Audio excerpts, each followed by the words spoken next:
English grammar में direct speech को indirect में बदलना थोड़ा मुश्किल लगता है ना? लेकिन फिक्र ना करें।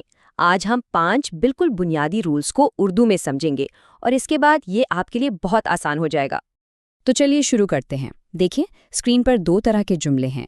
एक है डायरेक्ट स्पीच, मतलब किसी की कही हुई बात बिल्कुल वैसे ही कोटेशन मार्क्स के साथ, और दूसरा है इनडायरेक्ट स्पीच, जहां हम उसी बात का मतलब अपने लफ्ज़ों में बता रहे हैं।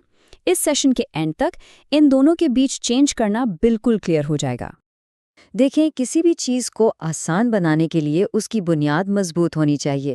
तो सबसे पहले हम उन 3 आसान से रूल्स को देखते हैं जो बुनियाद का काम करते हैं और हर सेंटेंस पर अप्लाई होते हैं। रूल नंबर 1 और सबसे आसान, कोटेशन मार्क्स हटा दें। सिंपल, क्योंकि अब हम किसी की बात को कोट नहीं कर रहे बल्कि रिपोर्ट कर रहे हैं, इसलिए इन निशानों की ज़रूरत ही नहीं रहती। यहाँ इस मिसाल में देखें, डायरेक्ट सेंटेंस में आई एम रेडी के गिर्द कोटेशन मार्क्स हैं, लेकिन जब ये इनडायरेक्ट हुआ तो वो मार्क्स हटा दिए गए। ये पहला और सबसे सीधा कदम है। अच्छा, अब आते हैं रूल नंबर 2 पर। ये है रिपोर्टिंग वर्ब्स के बारे में। रिपोर्टिंग वर्ब क्या है? वो लफ्ज़ जो बताता है कि बात कही गई, जैसे सेड। तो इस रूल के मुताबिक आप सेड को बदल सकते हैं। अगर सवाल है तो आस्क्ड इस्तेमाल कर लें, अगर नसीहत है तो एडवाइस्ड। इससे बात का मतलब और वाज़ेह हो जाता है। और रूल नंबर 3, लफ्ज़ दैट का इस्तेमाल। ये लफ्ज़ दैट ना एक ब्रिज की तरह, एक पुल की तरह काम करता है। ये बात कहने वाले को यानी सब्जेक्ट को उसकी कही हुई बात से जोड़ देता है। इस मिसाल को देखें, यहाँ दैट का काम बिल्कुल साफ नजर आ रहा है। ये शी सेड को शी वॉज टायर्ड से मिला रहा है। इसके बगैर जुमला अधूरा सा लगता है। ये उन दोनों हिस्सों को जोड़कर एक मुकम्मल सेंटेंस बना रहा है। चलिए अब आगे बढ़ते हैं चौथे रूल की तरफ। ये है प्रोनाउंस यानी ज़मीरों की तब्दीली के बारे में। देखें, जब हम किसी और की बात बता रहे हैं तो जाहिर है हमारा नज़रिया भी बदल जाता है। तो रूल ये है कि प्रोनाउंस हमेशा सब्जेक्ट के हिसाब से बदलते हैं, मतलब जो बात कर रहा है।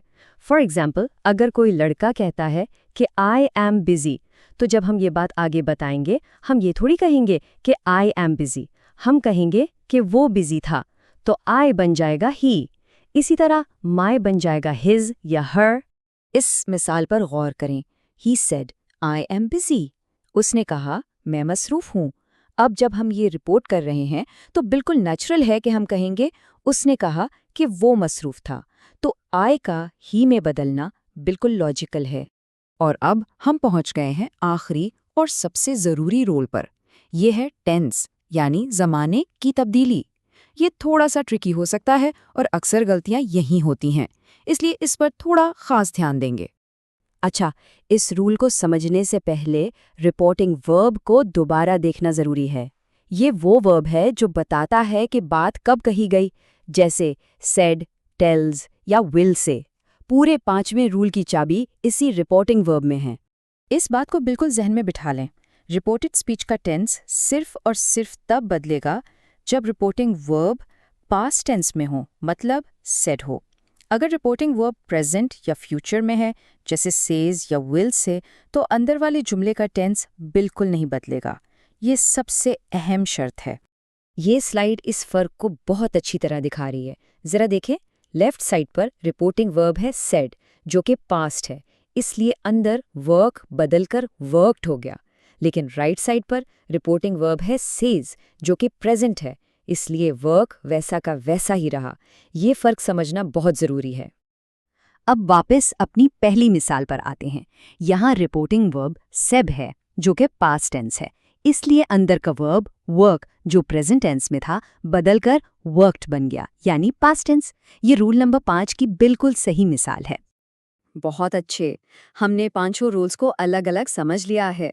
तो अब चलिए इन सब को एक साथ जोड़कर एक आसान सी चेकलिस्ट की सूरत में दोहरा लेते हैं। तो ये है आपकी 5 रूल्स की चेकलिस्ट। नंबर 1, कोटेशन मार्क्स हटाना। नंबर 2, रिपोर्टिंग वर्ब को बेहतर बनाना। नंबर 3, दैट से जुमलों को जोड़ना। नंबर 4, प्रोनाउंस को सब्जेक्ट के मुताबिक बदलना। और नंबर 5, सबसे अहम, टेंस को बदलना, लेकिन सिर्फ तब जब रिपोर्टिंग वर्ब पास्ट में हो। और आखिर में ये बहुत ही अहम बात याद रखने वाली है।